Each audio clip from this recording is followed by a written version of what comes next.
News, qual que é a melhor forma de dolarizar a carteira? ETFs, fundos imobiliários dos Estados Unidos ou estoques? Obrigado.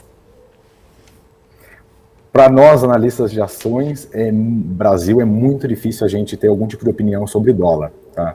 O que a gente entende, o que a gente acredita e como a gente expressa no nosso portfólio é a seguinte forma. Tá? O câmbio hoje está 5,60, pelo menos o fechamento aí de sexta-feira, e é bem pouco provável e razoável que a gente volte a ter um câmbio de 2, 3, pelo menos aí no curto e médio prazo. Existem empresas que se beneficiam diretamente de um câmbio desvalorizado, que são basicamente as exportadoras.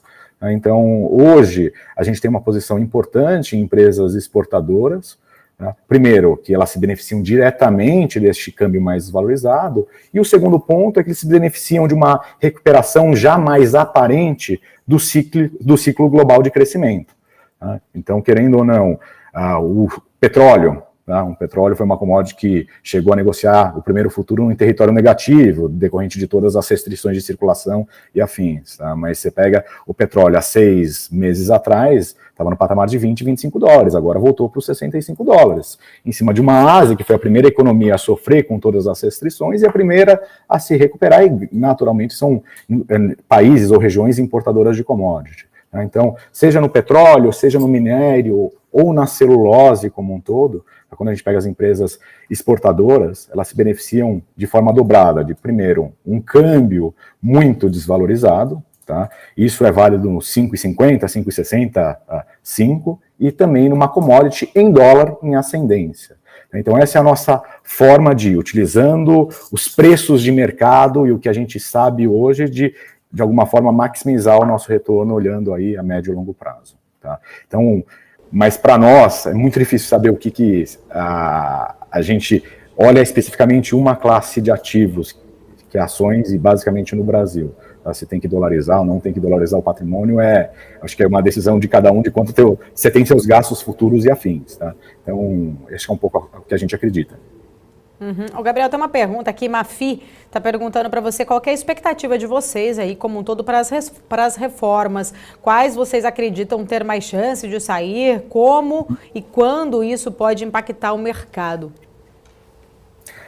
Na verdade, existem hoje 3 reformas que, basicamente, o pessoal acredita em maior ou menor grau que podem ser aprovadas. Primeira, a PEC emergencial, que deve ser votada, assim, querendo ou não, nas próximas semanas. Acho que teve até um encontro aí entre executivo e legislativo ao longo do final de semana. Então, acho que o grande ponto existir uma preocupação importante de se essa PEC seria ou não seria fatiada. Então, a questão aí de aumento de gasto combatida com redução de gastos como um todo, especialmente congelamento do funcionalismo. Então, aparentemente, isso vai ser votado de uma forma que deve ser favorável para o mercado como um todo. Existem outras 2 grandes reformas aí no radar, tá? Que primeiro você tem a questão tributária, tá? A reforma tributária, e a questão da reforma administrativa.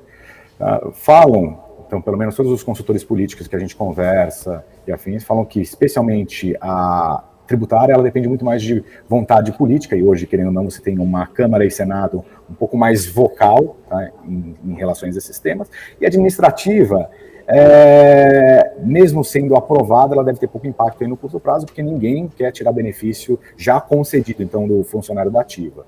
Então, basicamente, essas são as 3 grandes reformas. Mas o pessoal comenta muito das reformas, né? Mas tem muita coisa acontecendo, que aconteceu aí desde a queda da Dilma, início do governo Temer e depois, na sequência, Bolsonaro, que foram reformas microeconômicas. Então, acho que o grande ponto, o exemplo mais recente, você teve a independência do Banco Central, o Banco Central que comandou e liderou a questão aí da DC+, a abertura do Open Banking, do ambiente bancário como um todo, que no final do dia acaba sendo muito positivo, muito construtivo aí, olhando para frente para empresas, negócios e até mesmo para o Brasil. Tá? Então, claro que reformas macro, elas são muito importantes, tá? A gente tem pouca visibilidade, porque depende muito de vontade política, momento de mercado e afins, mas a gente entende que desde 2016, 2017, começou uma agenda de reforma microeconômica muito bem feita, muito bem executada, mas que aparece pouco. Tá? Aparece pouco, mas realmente trazem impactos relevantes na economia olhando para frente. Tá? Gabriel, a gente quer agradecer imensamente sua participação.